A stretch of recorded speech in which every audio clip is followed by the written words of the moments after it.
Bismillahirrahmanirrahim. Assalamualaikum warahmatullahi wabarakatuh. Perkenalkan, nama saya Miftah Khairuddin. Saya sebagai peserta tantangan literasi Leksa Bedas berasal dari SMPN 1 Pamubek. Pada edisi bulan ini saya akan mereview buku campur sari yang berasal dari penggerak literasi Leksa Bedas dan Talenta Kabupaten Bandung. Judul review atau judul buku yang akan saya baca yaitu Cerpennya Aku Layak Dianggap, karya Hajah Lina Nuraini SPD MMPD. Berikut review bukunya. Terkisahkan ada seorang siswa yang bernama Hani Fauzia. Usianya 13 tahun. Dia sekarang punya kelas 8, bersekolah di SMP Mutiara. Sekolah yang mempunyai segudang prestasi yang dibuktikan dengan berjejarnya piala di lemari kaca lobi sekolah. Setiap berjalan melewati lobi sekolah, Hani selalu berpikir, kapan saya bisa menyumbangkan piala untuk sekolahnya yang tercinta ini. Namun kadang Hani berpikir dan punya keluhan, kenapa aku dilahirkan dalam keadaan kaki yang berbeda dari teman-teman lainnya. Hingga setiap Hani berjalan ke kantin atau kemana, semua teman-temannya selalu memperhatikan, selalu menoleh, bahkan tidak sedikit yang mencibir dengan keadaan kaki Hani. Dengan keadaan seperti itu, Hani bergegas pergi ke kelas sambil menahan rasa sakit yang ada di kakinya. Buat Hani, kelas merupakan sahabat sejatinya. Karena buat Hani, kelas merupakan tempat yang paling nyaman karena bisa menjauh dari cibiran teman-temannya. Dan kadang Hani tidak pergi ke kantin karena takut ada cibiran dari teman-temannya. Hani lebih memilih menahan rasa lapar daripada harus melihat atau mendengar teman-teman mencibir dirinya. Ibu Hani dulu pernah bercerita perihal mengapa kakinya seperti itu.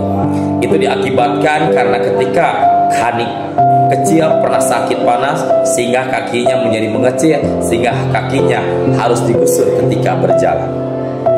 Hani sangat bersyukur karena mempunyai sosok ibu yang mendorong untuk menyemangati Hani. Hani tidak mempunyai teman karena teman-temannya menjauhi Hani. Tak ada yang mau berteman dengan Hani dan dikarenakan kaki Hani yang cacat. Bahkan ketika kerja kelompok pun tidak ada satupun yang mau menerima Hani di kelompoknya. Ketika ada kelompok yang mau menerima, itu pun disuruh oleh bapak gurunya. Hani merasa sedih dan kadang marah karena tidak ada yang mau menemani. Hani selalu berpikir bagaimana kalau seandainya mereka mencibir kepada Hani dengan keadaan seperti ini. Andaikan mereka mengerti tentang apa yang dirasakan oleh Hani. Sekolah Hani adalah sekolah peraih adiwiyata, yang artinya sekolah bersih, karena sekolah kami menerapkan sekolah yang disiplin untuk membuang sampah, selalu membuang sampah pada tempatnya. Tempat sampah disimpan di mana-mana sehingga siswa mudah dan leluasa untuk membuang sampah pada tempatnya. Selain tempat sampah, sekolah Hani pun menyediakan tempat cuci tangan ditambah dengan pepohonan yang asri. Di setiap kelas ada perpustakaannya untuk menaruh buku-buku yang akan dibaca pada saat jam baca, yaitu sebelum jam pelajaran dimulai. Ketika kami merasa sedih, Hani selalu mendekati buku-buku itu untuk dibaca. Buku itu sebagai penghibur Hani ketika merasa sedih dan ketika selalu sendirian. Ketika teman-temannya keluar masuk kelas membawa makanan dari kantin sambil bersenda gurau terlepas, saling tawa, saling bercerita satu sama lain. Tapi tidak ada yang peduli dengan Hani. Seakan Hani tidak ada dalam kelas. Jika sudah seperti itu, maka Hani hanya bisa membenamkan wajahnya dan pikirannya ke dalam buku. Dan keadaan ini selalu berlangsung hampir setiap hari. Hingga suatu saat ada pengumuman untuk yang akan mengikuti Duta Baca Literasi. Hani pun dengan senang ingin mengikuti kelompok Duta Baca tersebut. Singkat cerita, walaupun tadinya Hani tidak akan ikut karena keterbatasan atau kurang kepercayaan dirinya, akhirnya dengan bujukan dari gurunya, Hani akhirnya bisa ikut dalam kelompok Duta Literasi. Hingga akhirnya ada kegiatan kunjungan ke perpustakaan daerah. Hani tidak bisa ikut karena tidak ada ongkos. Hingga akhirnya Hani bisa ikut karena diongkosi oleh gurunya. Hari berganti hari, minggu berganti minggu, bulan berganti bulan, hingga akhirnya ada pemberian penghargaan untuk siswa yang rajin membaca. Dan tibalah pengumuman itu disampaikan. Ketika ada pengumuman juara 1 jatuh kepada siswa yang sering membaca, yang sering berkunjung ke perpustakaan, yang sering berliterasi di sekolah, maka juara 1 itu jatuh kepada Hani Fauzia, seorang siswa yang cacat, yang kakinya kekurangan, yang cacat, yang kurang percaya diri karena sering menyendiri di sekolahnya.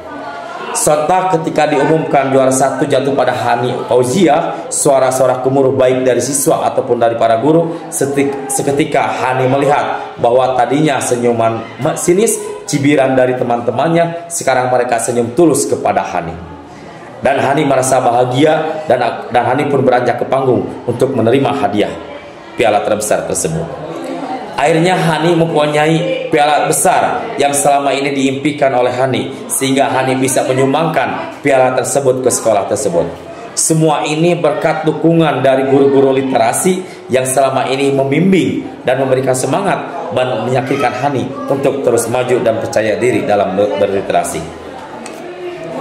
Terima kasih untuk para pembimbing semuanya. Terima kasih kepada teman-teman semuanya yang senantiasa sudah membimbing dan meyakinkan Hani untuk terus bersemangat dan tidak menyia-nyiakan karunia Tuhan. Pesan dari cerpen ini, kita sebagai siswa ataupun kita sebagai guru, ketika ada teman yang dikaruniai kelebihan atau dikaruniai oleh kekurangan, baik dari segi fisik ataupun apapun, kita selayaknya sebagai teman tidak mempermasalahkan, tidak membedakan terhadap teman tersebut.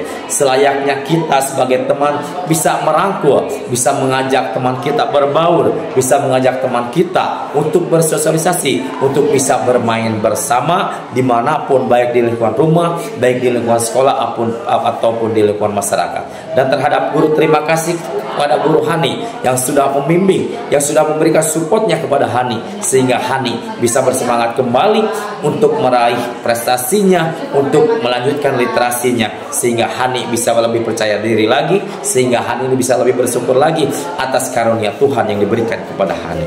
Mungkin cukup sekian apa yang bisa disampaikan. Mohon maaf apabila dalam penyampaian review banyak kekurangan atau banyak keterbatasan. Mudah-mudahan apa yang disampaikan bisa menjadi syarat untuk melengkapi tugas literasi Leksan Bedas pada edisi bulan ini. Saya Miftah Khairuddin dari SMP 1 Pamengpeuk. Salam literasi. Wassalamualaikum warahmatullahi wabarakatuh.